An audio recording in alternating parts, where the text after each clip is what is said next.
On this week's edition of the Overtime, we're taking a close look at the last NAU football game, along with a special highlight of kicker Samuel Hunsaker. Next, we'll discuss our local teams and delve into Coconino volleyball and the dominating season that the Flagstaff High girls flag football is having. And to wrap up, we'll take a look at the NAU volleyball game from this past weekend, along with NAU's tennis qualifiers for the ITA Conference Masters. All that and more on this edition of the Overtime.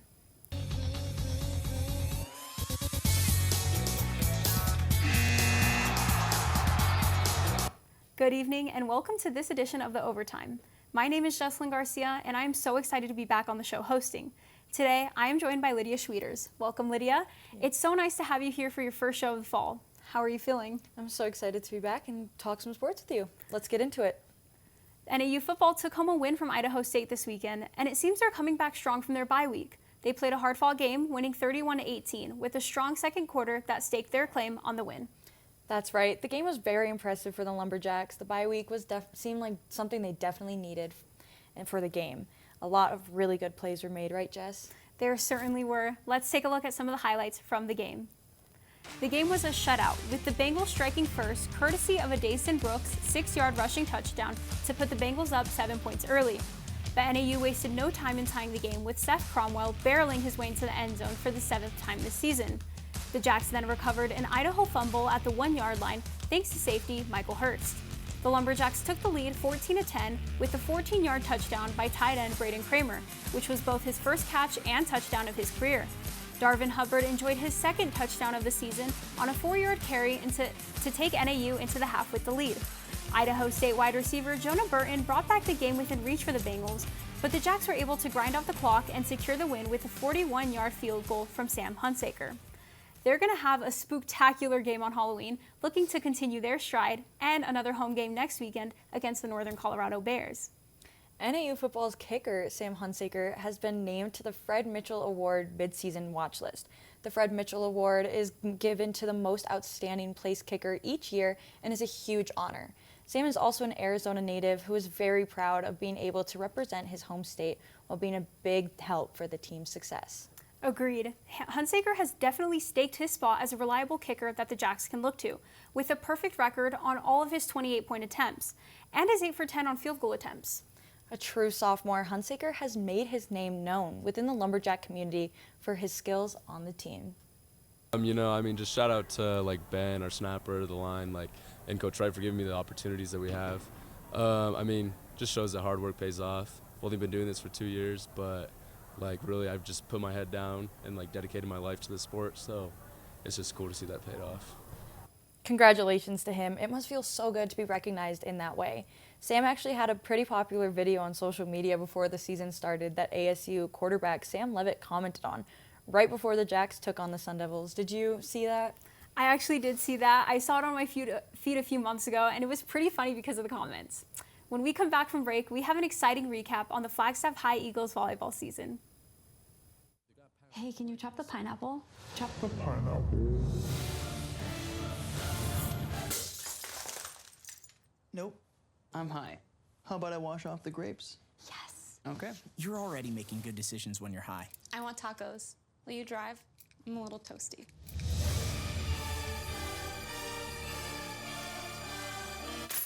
Nope, I'm high. Let's order in. Don't make an exception when it comes to driving. If you feel different, you drive different. It appears these hot ashes are about to be dumped, which could possibly start a wildfire. How will Smokey deal with such a hot situation? The garden hose defense. Next, a thorough stir. Then another spray. And finally, feeling if the ashes are cool. Oh, yeah. Ah yes, the selfie. A ritual practiced so frequently with this tribe, but not so much by Smokey Bear. Only you can prevent wildfires. Welcome back. Sports reporter Ben Slomo was at Flag High versus Coconino High School volleyball game, which is a huge rivalry and an important game for both of the teams. In a battle for the city, the Flagstaff Eagles faced off against their rivals, the Coconino Panthers, on Monday. The Eagles captured their 17th consecutive victory as the two student sections cheered loud and proud. Here in this gym, the energy was like no other. Along with the rivalry, the game served as senior night for the Eagles, with seniors like Hannah Thom and Lily Hartman receiving a heartwarming ceremony from parents, fans, and the team. From the first time this team stepped on the court, you knew it was special. It's just a very tight-knit group of girls that enjoy being with each other on and off the court, and when they celebrate each other's, successes. Despite the fanfare for the seniors, sophomore outside hitter Harley Mozang stole the show with 10 kills at a .769 hitting percentage across 3 sets. Harley later spoke on her desire to step up as a leader for the team once the seniors leave. From this season, I want to carry on just being like a leader out on the court too, just watching all the seniors, like how they treat us and stuff so nicely and stuff. So I just want to carry that on to show all of these younger people, even though I'm young too, just all of them coming up, and I want to carry all that niceness into all these next seasons. With the win, the Eagles captured another Grand Canyon region title as they prepare for the playoffs. Coconino will return to their home court one final time against Bradshaw to finish their season. Ben Slomo with NEZ Sports.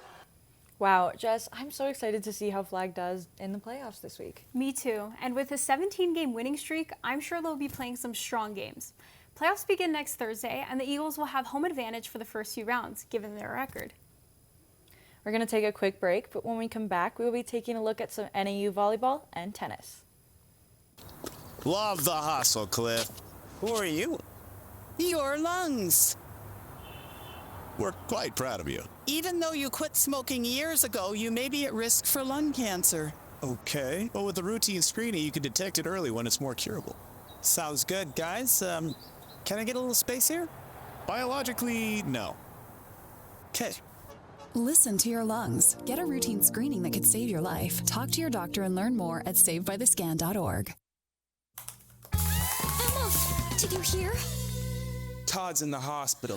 Who's Todd? He got a collapsed lung from vaping. He thought it was cool. Not cool.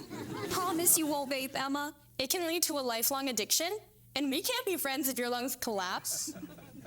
Bogus. Wacky sitcom teens aren't the best people to talk to your kid about vaping. Hey, you got a minute? You are. Start the conversation with your child about vaping today.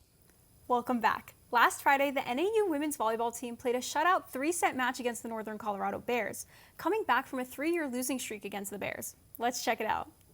The NAU women's volleyball team faced off against the defending Big Sky Conference champions, the Northern Colorado Bears, just this past Friday. The Lumberjacks had suffered consecutive losses to the Bears since 2022, but they put an end to that streak with a 3-set sweep. The Jacks won the gold and blue battle and came back from their losing streak against the Bears. Head coach Murphy says the team has just scratched the surface of their success. Yeah, I mean, I think we're getting back to the NAU volleyball that, I think our fans, we're capable of around here. And this is a really good team, and I think we're just scratching the surface. I think we're going to keep getting better. Senior outside hitter Kylie Moran shined, leading the team with 12 kills. Redshirt junior outside hitter Hannah Stoddard trailed Moran with 10 kills, both sparking the offense throughout the sets. Coach Murphy was confident in the Jacks' performance with the sweep and said that they wanted to treat this game just like any other, given the close Big Sky standings. I think we just approached it like we approached all the games. We just played really hard, tried to play our style, kept our cool when things were close, and I'm pretty proud of how they performed under these circumstances. The Lumberjacks are currently on a winning streak of 5 games with a conference record of 7-3. Holding first place in standings with the University of Montana Grizzlies and Sacramento State Hornets trailing behind them. The Lumberjacks will be taking the court against the Grizzlies this week in Roll Activity Center, hoping to extend their winning streak and maintain their Big Sky standings. The Roll Activity Center was full of Lumberjack pride, and it was incredible to see. The Jacks are at the top of the Big Sky Conference, and I'm curious to see if they can maintain their powerful streak.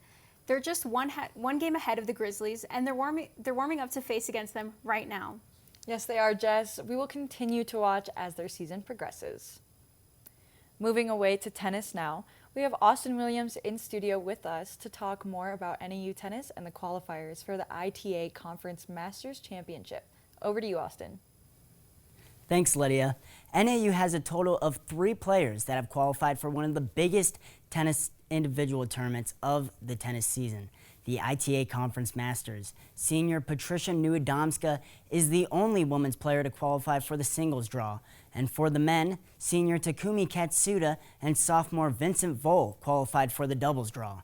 Katsuda and Vole made the semifinals of the ITA Regionals, beating doubles teams from BYU, Boise State, and Idaho State. Nieuwedomska made it to the round of 16 at the women's ITA Regional Finals as she grabbed 2 wins in straight sets. This tournament is crucial for having a chance to go to the NCAA Singles and Doubles Championships.